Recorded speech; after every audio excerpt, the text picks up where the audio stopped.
Popular front of India यानी PFI Bharat में षड्यंत्र रच रहा है।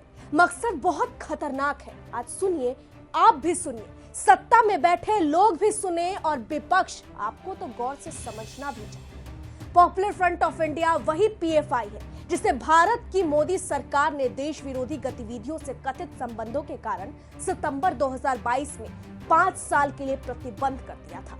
लेकिन अब यही पीएफआई का समूह कथित तौर पर गीदड़ की तरह मास्टर प्लान बना रहा है, जो इस देश का खाता है, इस देश का पहनता है, सरकारी सुविधाओं पर ऐश करता है। अभी भी ये सक्रिय है, देश को तोड़ने की कोशिश में लगा है, लेकिन उसके पाप का घड़ा अब भर गया है। उसके साजिशों का खुलासा हो चुका है। जी हाँ, पीएफआई भारत में गृह युद्ध की तैयारी कर रही थी। आइए बताते हैं कि आखिर क्या है पीएफआई का घातक प्लान। आज इस रिपोर्ट में पीएफआई के षड्यंत्र का एक एक पहलू आपके सामने रखेंगे, जिसे सुनकर आपके होश उड़ जाएंगे। लेकिन खबर की शुरुआत करें उससे पहले आप सभी दर्शकों का स्वागत है। मैं हूं आपके साथ रंजना उपाध्याय। साल 2022 में बिहार के पटना से पीएफआई ऑफिस में रेड के दौरान कई संदिग्ध दस्तावेज बरामद हुए। बिहार में पीएफआई यानी पॉपुलर फ्रंट ऑफ इंडिया ने भारत को 2047 तक इस्लामिक मुल्क बनाने के सीक्रेट प्लान का खुलासा किया था।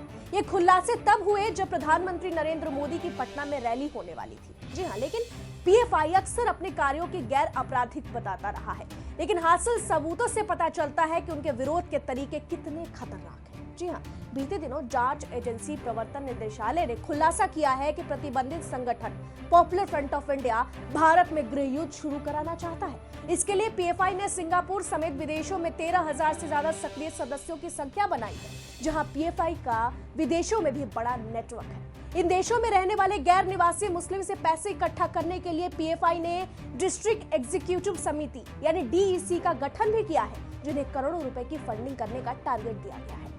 जांच में खुलासा हुआ है कि पीएफआई भारत में गृह युद्ध कराने के लिए हवाई हमले, गोरिल्ला वॉर कराने के लिए एक अलग से टेली कम्युनिकेशन सिस्टम तैयार करने की प्लानिंग कर रहा था।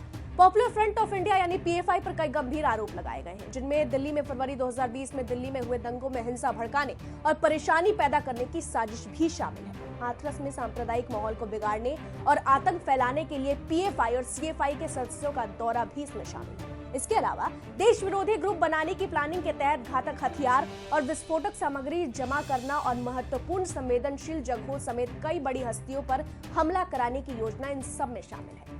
जांच में पता चला है कि पीएफआई का असल मकसद उसके दूसरे मकसद से बिल्कुल अलग है। जांच में यह भी पता चला है कि पीएफआई का असली मकसद अभी भी भारत को इस्लामिक स्टेट बनाने का है, जबकि ये वही पीएफआई है जो खुद को सामाजिक आंदोलन के रूप में पेश करता रहा है। इसके बचाव में कई बार बुद्धिजीवी भी सामने आए हैं। टीवी डिबेट्स में जमकर इस पीएफआई की वकालत की जाती है।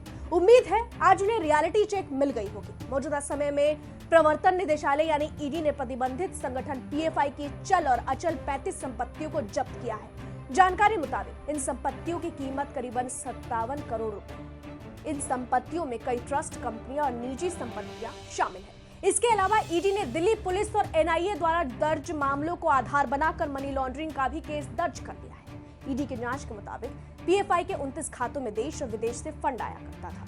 डमी फर्मों से फंड हवाला के जरिए और दूसरे तरीकों से भेजा जाता था। बहरहाल, जिस तरीके से ईडी द्वारा पीएफआई के षड्यंत्र का खुलासा हुआ है, इसे एक बड़ी कामयाबी के रूप में भी देखा जा सकता है, क्योंकि इनके मेंबर्स के मंसूबे वाकई भारत के लिए खतरनाक है। आपको हमने बताया कि ये पूरा मामला क्या है। पीएफआई का असली चेहरा भी आज आपके सामने रखा, जहां ईडी ने खुलासा किया। सबके सामने ये बात साफ हो गई। ऐसे में आप इस पूरे मामले पर क्या कुछ कहेंगे? पीएफआई और इनके वकालत करने वालों को आप क्या कुछ कहेंगे? ये भी राय में जरूर लिखें। फिलहाल के लिए इतना ही। वीके न्यूज, राष्ट्र के नाम।